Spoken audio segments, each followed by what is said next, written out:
Hey everyone, welcome you all. So हमारी जो कल वाली क्लास थी उसमें हमने cell the unit of life जो है उसको स्टार्ट कर दिया था। और cell the unit of life में हमने उसकी इंट्रोडक्शन वाली पार्ट की थी कि जो सेल की बेसिक स्ट्रक्चर के बारे में मैंने आपको बताया था। उसके बाद सेल थ्योरी के बारे में हमने आपको बताया था। दो साइंटिस्ट के ऊपर भी मैंने डिस्कशन किया था। और फिर मैंने बताया था रुडोल्फ वर्चो जी के बारे में।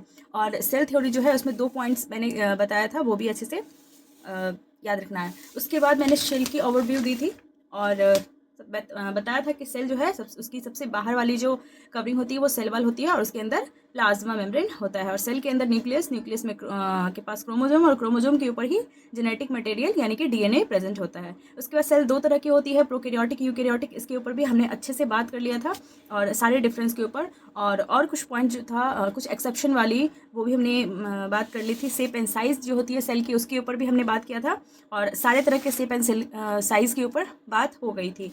तो ये सारी जो थी वो इंट्रो वाली पार्ट थी। और आज की जो क्लास होने वाली है वो बेसिकली पूरी की पूरी प्रोकैरियोटिक सेल, और जैसे हम एनसीईआरटी, आपको पता है कि हम एनसीईआरटी के साथ चल रहे हैं, तो पूरी की पूरी प्रोकैरियोटिक उसके बाद यूकैरियोटिक होने वाली है। सेल के ऊपर बात करने वाले हैं हम। तो आज की जो क्लास होने वाली है वो प्रोकैरियोटिक की होगी और थोड़ा सा जो पॉइंट है वो मैंने यूकैरियोटिक का भी लिया है। और नेक्स्ट क्लास में जितने भी यूकैरियोटिक के अंदर जो भी जैसे कि इंडोमेम्ब्रेन सिस्टम है, उसमें इंडोप्लाज्मिक रेटिकुलम, वैक्यूल, ये सब के बारे जो है में हम उसमें पढ़ेंगे यूकैरियोटिक सेल में। लेकिन आज की जो क्लास होने वाली है वो प्रोकैरियोटिक सेल के ऊपर होने वाली है। तो आइए बने रहिए। तो इसमें सबसे पहले है कि इसके अंदर क्या क्या आ जाता है। तो ये जो प्रोकैरियोटिक सेल है ये इंक्लूड करता है, हमने बताया था कि प्रोकैरियोटिक जो मैंने आपको बायोलॉजिकल क्लासिफिकेशन में भी पढ़ाया था कि प्रोकैरियोट जो है इसके अंदर आ जाता है सिर्फ मोनेरा वाला पार्ट। जो मोनेरा वाला पार्ट है यानी कि बैक्टीरिया वाला पार्ट है वो सिर्फ प्रोकैरियोटिक होता है। बाकी जितना है प्रोटिस्टा हो गया, फंजाई हो गया, उसके बाद प्लांटी और एल्गी, ये सारे जो होते हैं वो यूकैरियोटिक होते हैं। लेकिन प्रोकैरियोट में मैंने सिर्फ आपको बैक्टीरिया यानी कि मोनेरा वाला क्लास बताया था। तो इसके अंदर वही बैक्टीरिया आ जाएगा, ब्लू ग्रीन एल्गी आ जाएगा जिसको साइनोबैक्टीरिया भी कहते हैं, माइकोप्लाज्मा आ जाएगा, और पीपीएलओ जो है ये है प्लूरोनिमोनिया लाइक ऑर्गेनिज्म, इसका फुल फॉर्म है। तो ये सारे जो होते हैं प्रोकैरियोटिक सेल के अंदर आ जाता है। उसके बाद हम बात करें तो ये जो होता है प्रोकैरियोटिक सेल होता है, ये छोटा होता है और मल्टीप्लाई करता है faster than the eukaryotic cell. अगर हम डिफरेंस की बात करें तो यूकैरियोटिक सेल जो है इससे ये छोटा होता है प्रोकैरियोटिक सेल, लेकिन ये जो होता है बहुत ही फास्ट मल्टीप्लिकेशन करता है। इसके बाद बैक्टीरिया की शेप की बात करें तो शेप के बारे में तो हमने ऑलरेडी इस पर डिस्कशन कर लिया है, उसी बायोलॉजिकल क्लासिफिकेशन में ही मैंने आपको बताया था शेप के ऊपर। और आज भी हम देख लेते हैं। टोटल 4 तरह की बैक्टीरिया की शेप के बारे में बात की थी। बैसिलस रॉड शेप जो होती है, और कोकस जो होती है वो स्फेरिकल होती है, विब्रियो होती है कोमा शेप, और स्पाइरलम जो होता है वो स्पाइरल लाइक। इसके बाद हम बात करें कि इसके पास जो होती है सेल वॉल होगी surrounding cell membrane except in mycoplasma.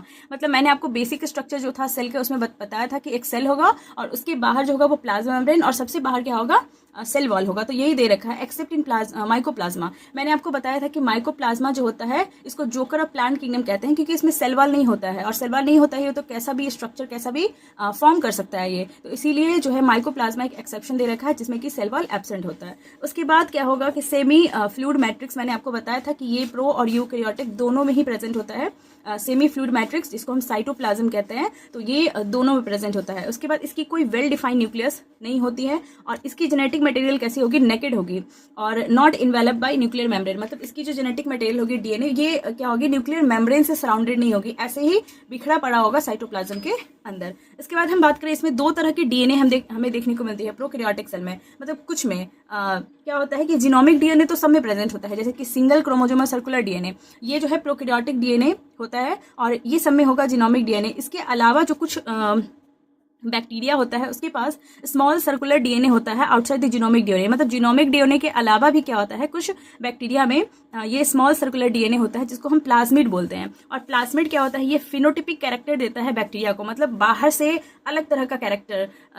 Phenotypic character का मतलब होता है एक्सटर्नल अपीयरेंस, बाहर से वो कैसा दिखता है। तो ये अलग अलग बैक्टीरिया जो है, अगर ये प्लाज्मिड प्रेजेंट होगा तो ये क्या होगा, अलग अलग कैरेक्टर देगा उस बैक्टीरिया को। और ये रेसिस्टेंस होता है, ये कैरेक्टर कैसा होगा, रेसिस्टेंस देगा एंटीबायोटिक मतलब कि जो बैक्टीरिया को किल करने वाले कोई भी केमिकल होगा उसके लिए रेसिस्टेंस होगा, ठीक है। और ये यूज्ड होता है to monitor the bacterial transformation within the foreign DNA. हम आगे वाले चैप्टर में मतलब कि क्लास 12 जो है उसमें है बायोटेक्नोलॉजी जो है, उसमें हम पढ़ेंगे कि वेक्टर की तरह इसका यूज़ होता है प्लाज्मिड का, जिसमें क्या होता है कि फॉरेन डीएनए को इंसर्ट करके और फिर इसको होस्ट तक पहुँचाया जाता है। तो ये प्लाज्मिड जो है एज ए वेक्टर भी काम करता है। इसके बाद हम बात करें कि एक स्पेशलाइज्ड डिफरेंशिएटेड फॉर्म होता है सेल मेम्ब्रेन का, यानी कि प्लाज्मा मेम्ब्रेन का एक डिफरेंशिएशन होता है जिसको हम बोलते हैं मीजोसोम। ये मीजोसोम जो है इसकी फंक्शन बहुत ही इंपॉर्टेंट है और इससे डायरेक्टली क्वेश्चन आता है, तो ये बहुत ही ज़्यादा इंपॉर्टेंट है। मीजोसोम जो होता है ये एक्सटेंशन होता है प्लाज्मा मेम्ब्रेन का इनटू द सेल। सेल के अंदर में इसकी एक्सटेंशन होती है अंदर की तरफ,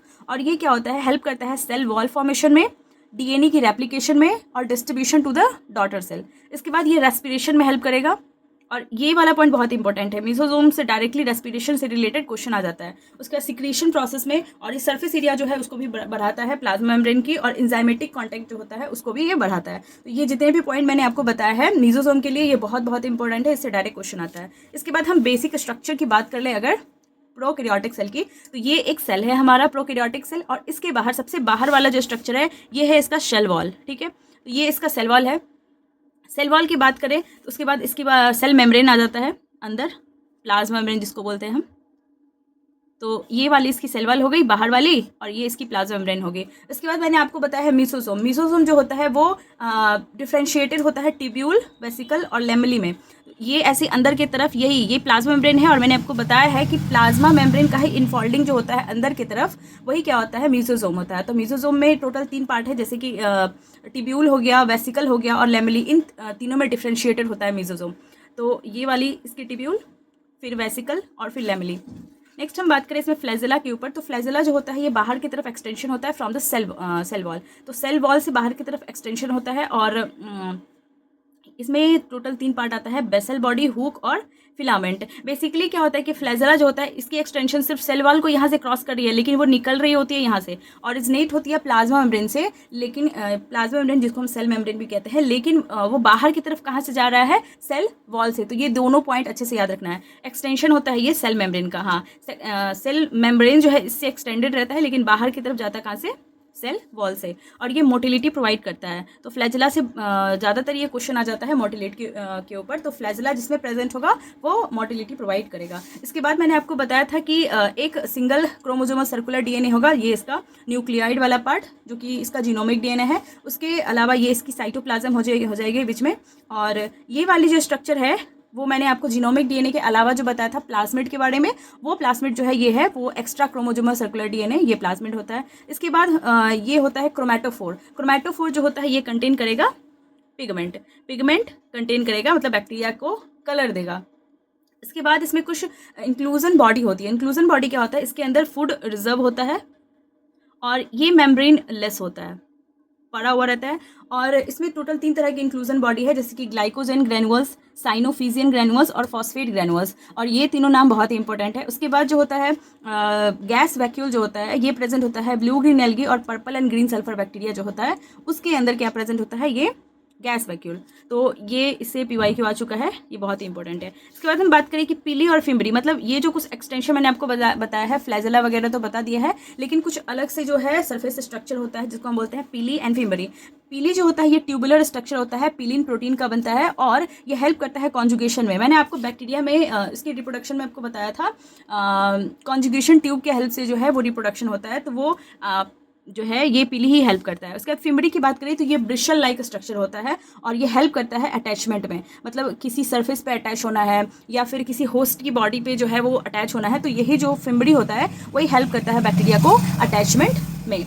नेक्स्ट हम बात करें इसकी प्रोकैरियोटिक की, ये वाली पार्ट खत्म हो चुकी है, और अब हम बात करने वाले हैं इसके सेल इन्वेलप और उसकी मॉडिफिकेशन पे। पूरा हम एनसीईआरटी के साथ ही जा रहे हैं। तो उसके बाद बात करें अगर हम सेल वॉल और सेल इन्वेलप और उसके मॉडिफिकेशन में, तो क्या होता है कि जो सेल इन्वेलप होता है उसके अंदर आता है 3 पार्ट। सबसे बाहर वाली पार्ट जो होती है वो ग्लाइकोकैलिक्स होती है। ग्लाइकोकैलिक्स जो होती है ये चिपचिपी सी लेयर होती है, और सेल वॉल होता है उसके अंदर, और उसके अंदर सेल मेम्ब्रेन या फिर प्लाज्मा मेम्ब्रेन, और इन सबको एक सिंगल प्रोटेक्टिव यूनिट कहते हैं, जिसको बोलते हैं हम सेल इन्वेलप। तो सेल इन्वेलप के अंदर ही ये आउटर मोस्ट ग्लाइकोकैलिक्स आता है, उसके बाद आता है सेल वॉल, और उसके बाद आता है प्लाज्मा मेम्ब्रेन। इसके बाद हम बात करें कि बैक्टीरिया जो होता है वो different in cell envelope. Cell envelope जो है इसके डिफरेंट अलग अलग होता है, मतलब किसी में ग्लाइकोकैलिक्स जो होगा वो डिफरेंट होता है, और किसी में ग्लाइकोकैलिक्स डिफरेंट होता है। तो इस हिसाब से दो तरह की बैक्टीरिया हो सकती है सेल इन्वेलप के हिसाब से, ग्राम पॉजिटिव और ग्राम निगेटिव बैक्टीरिया। इसके बाद हम बात करें ग्लाइकोकैलिक्स जो है, इसके ऊपर मैंने बात किया है। तो ग्लाइकोकैलिक्स जो होता है इसमें दो तरह से हो सकता है, या तो ये स्लाइम लेयर होगा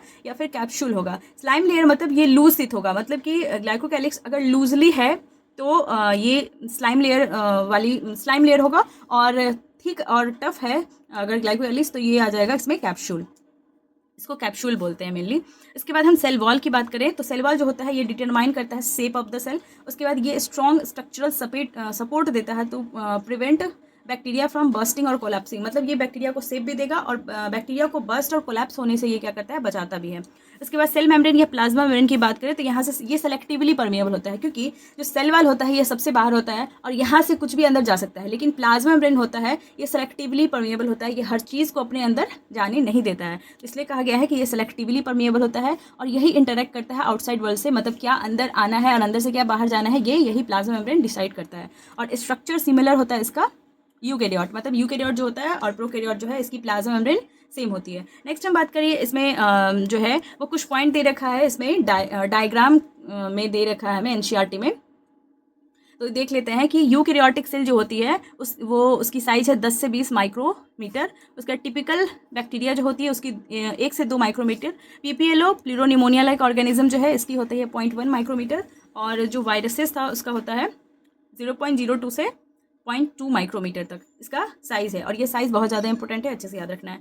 नेक्स्ट हम बात करें राइबोसोम्स के ऊपर, तो राइबोसोम्स जो होता है ये दोनों में, मैंने आपको बताया था कि साइटोप्लाज्म और राइबोसोम्स ये दोनों में ही प्रेजेंट होता है, और इन प्रोकैरियोट ये एसोसिएटेड होता है प्लाज्मा मेम्ब्रेन के साथ, क्योंकि जो प्रोकैरियोट्स होता है उसमें ऐसा कोई मेम्ब्रेन बाउंड ऑर्गेनल्स तो है नहीं, मेम्ब्रेन बाउंड ऑर्गेनल्स एब्सेंट होता है, इसीलिए क्या होता है कि एसोसिएटेड होता है प्लाज्मा मेम्ब्रेन के साथ प्रोकैरियोट्स के केस में। और इसकी साइज़ जो होती है 15 nm by 20 nm होता है। और राइबोसोम जो होती है ये साइट होता है प्रोटीन सिंथेसिस की, ये प्रोटीन सिंथेसिस जो होता है उसमें हेल्प करता है, और ये वाली जो प्रोटीन सिंथेसिस वाली पार्ट है ये हम molecular basis of inheritance class 12 जो है इसमें हम उसको डिस्कस करेंगे पूरा राइबोसोम्स के ऊपर। और राइबोसोम जो होता है इसमें दो तरह से होता है, एक 70S होता है, एक 80S होता है। 70S टाइप का राइबोसोम जो होता है ये प्रोकैरियोट्स के अंदर प्रेजेंट होता है, और 80S टाइप का जो राइबोसोम होता है वो यूकैरियोट्स के अंदर प्रेजेंट होता है। 70S जो होता है इसमें दो तरह की यूनिट होती है, 50S और 30S यूनिट जो है ये मिलके बनाती है 70S, और 80S जो होता है वो 60S एंड 40S मिलके बनाता है। उसके बाद हम बात करें कि सेवरल राइबोसोम्स जो होता है ये अटैच होता है,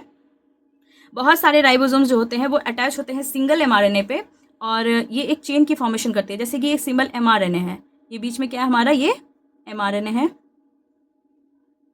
और ये mRNA जो होता है इस पे लगा होता है ये बहुत सारा राइबोसोम, ये क्या है, सारे राइबोसोम है, और ये राइबोसोम जो होता है ये चेन की तरह बन जाता है, और उसको हम क्या बोलते हैं, पॉलीराइबोसोम या फिर पॉलीसोम। और इससे तो बहुत ज़्यादा ही क्वेश्चन आ चुका है, बहुत बार क्वेश्चन आ चुका है, तो ये वाला अच्छे से याद रखना है हमें।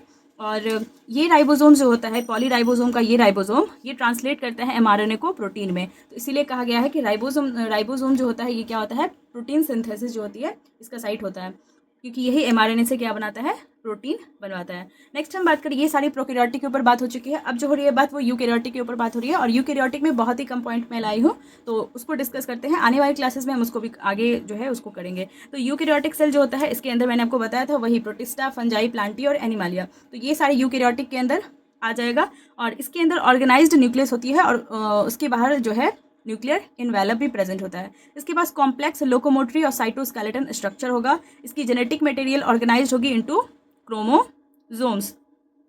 ऑल यूकैरियोटिक सेल जो होता है, मतलब प्रोकैरियोटिक सेल सारे के सारे लगभग आइडेंटिकल होते हैं, लेकिन यूकैरियोटिक सेल जो होता है ये आइडेंटिकल नहीं होता है।